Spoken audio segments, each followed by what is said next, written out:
Hi, this is an unboxing and review of the Skybell Wi-Fi video doorbell. This smart doorbell features a variety of different functions. It has a built-in camera and it can be used for 9 days. When you ring the doorbell, your original doorbell still rings, which is good. And to install this, all you have to do is just take your original doorbell out and install this in place of it.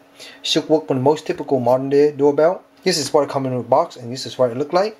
A small little box, not much information. In the back here are some of the key features from the Skybell. You have on-demand video, you can turn it on anytime, multiple user, night vision, and motion sensor.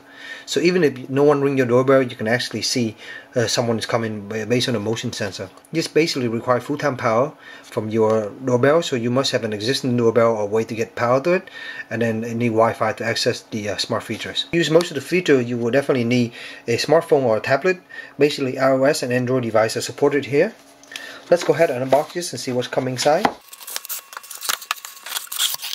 Inside we have the doorbell itself, right here. Let's go ahead and put it to the side here. Whoops.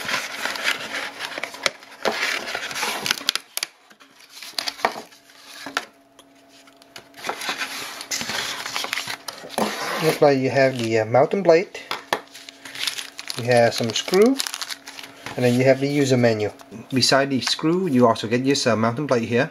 Using the screw, you will mount this in using the instruction provided, and after you do that, you will basically install the doorbell unit. Here's the user menu.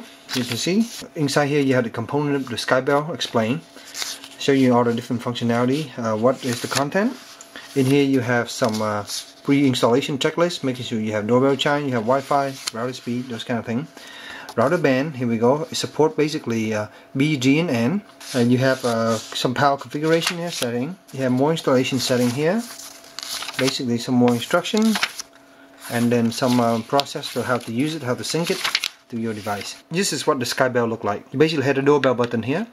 You have the camera here with the basically look like infrared sensor over here to see at night. At the bottom here look like you have a microphone port, and there should be a speaker built in the back, and then you have the two wire here. As you can see here, it looks like it's metal, but it's actually plastic, and it has just nice little stainless steel look to it, but it's actually plastic, so that is doesn't have any rusting problem for the outdoor. So the installation process took me about 15-20 minutes or so. Initially I used a voltmeter just to make sure that my doorbell line is compatible with Skybell.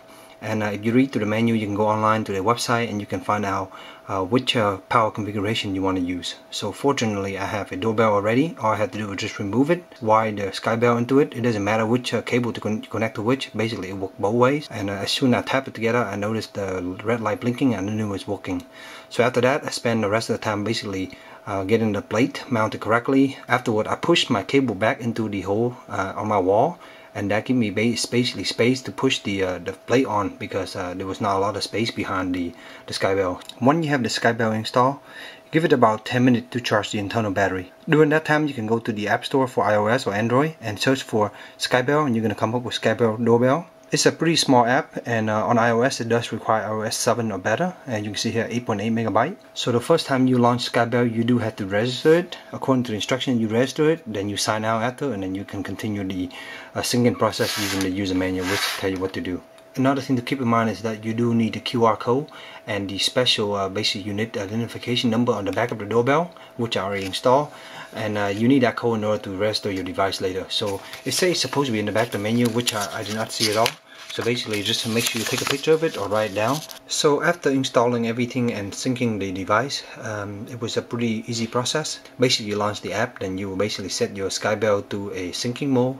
At that point it will become a Wi-Fi access point, and you use your phone to connect to that access point and then enter your home Wi-Fi access point so that you can connect Skybell to the internet. In here, when you get inside, you will see your network name. You can actually change the network, you can change the image here, so you can pick any of the image you want from your gallery basically, and you can also change the name of it right here. Here you have a few different options. You have a do not disturb. When you turn this on, the doorbell that you have inside your house will not ring. So that's what this mode does. Motion sensor on or off, and basically you just set them and then you press back, and then basically that's how they get sent to the device. There's also a digital door chime, which is a feature here, but you need a doorbell adapter, which is not included in this kit. You have to buy it separately, but that's basically all there is here. And to get that live feed, you just press this button here. There you go, and you can hear, and there's my live feed. And here in the live feed, you can press the button here to take the pictures. You can hold down to talk to the doorbell, and then you can also end the call here. Right now it's late at night, and you can see here it has a very small infrared sensor, so it can kind of see outside. At the bottom here there is a bright button. I can hit bright mode and it get a little bit brighter. As you can see, during the day it's really good, but at night this is what it look like. So I have the Skybell installed and everything is in place.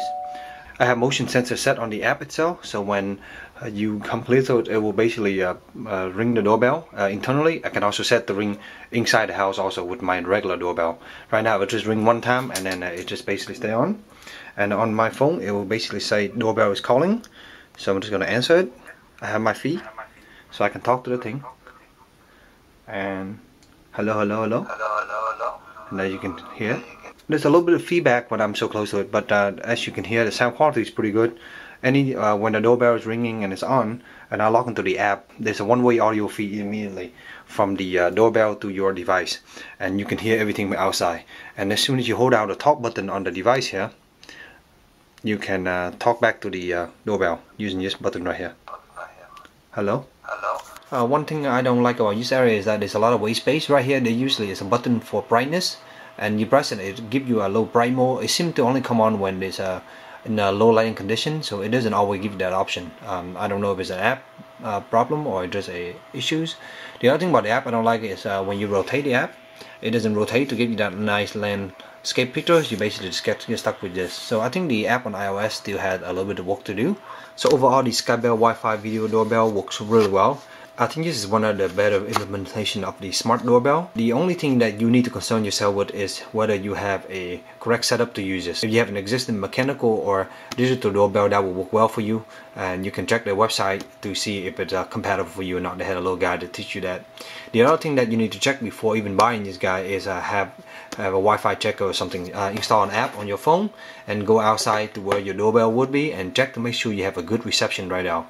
The doorbell does only use 2.4 GHz Wi-Fi. It does not use the 5 GHz bandwidth at all. So if you have a router and you have both channel, make sure you set 2 different SSID for them and for them to work. So that's basically it. As far as reliability, the doorbell stay on pretty much all the time. My Wi-Fi connection is actually pretty good. I am about 1 room away and about 3 walls away from the front door. I have an office to the side, and that's where the router is. And basically the doorbell came on with no issues. But in general, in front of my house, I have pretty good reception for Wi-Fi. So make sure that you check that before you buy it. When someone rings your doorbell, you will get a notification within approximately 1 second, and if you click on it, you'll open the feed and you can see who is outside. You can talk to them, etc. The one thing I point out to the manufacturer that I think it should be a little bit of flexibility here. Basically right now I have these 2 options: do not disturb and motion sensor. Basically if I had do not disturb off, that means when I ring the doorbell, the inside doorbell of my house will ring. And when motion sensor is off, that means if it detects motion, it doesn't do anything. So basically with this option, I'm unable to basically have my setup. This is the setup I want. I want to be able to have a notification with on my phone that someone is at the doorbell or there's a motion detect, whatever. And at the same time, if that person ring the doorbell, I want it to ring the inside. Right now there's no way to do that with this combo of option, because I either have to turn the motion sensor on, which will basically ring the doorbell internally, but if I turn the do not disturb on, it won't ring the doorbell internally, but then when the person actually press it, it doesn't ring the doorbell at all. So that, I think these options, just do not disturb, need to be split down to 2 different modes. The other thing the menu mentioned is that when you connect this device and you connect it to Wi-Fi after you sync it, it will automatically contact the server and get the latest firmware if there's one available. So there's really nothing for you to do as far as updating the firmware. Very pleased with the product so far, and it worked really well. The camera is a decent camera. It let you see basically anything in front of you. At night it works well too with the infrared. It's not very far, but it's definitely anything within 5 feet in front of your house or your doorbell, you will see it. One thing I can tell you during the day is that the picture quality of the camera is decent. It's probably VGA quality, but it doesn't have an IR cutoff filter, it seems. Background, all my trees and everything look more magenta and more purplish, so I'm pretty sure this doesn't have any IR cutoff filter. So I hope that this short little review helped you in your purchase decision, and if you have any questions, please let me know in the comment below, and as always, stay tuned for future review. Thank you.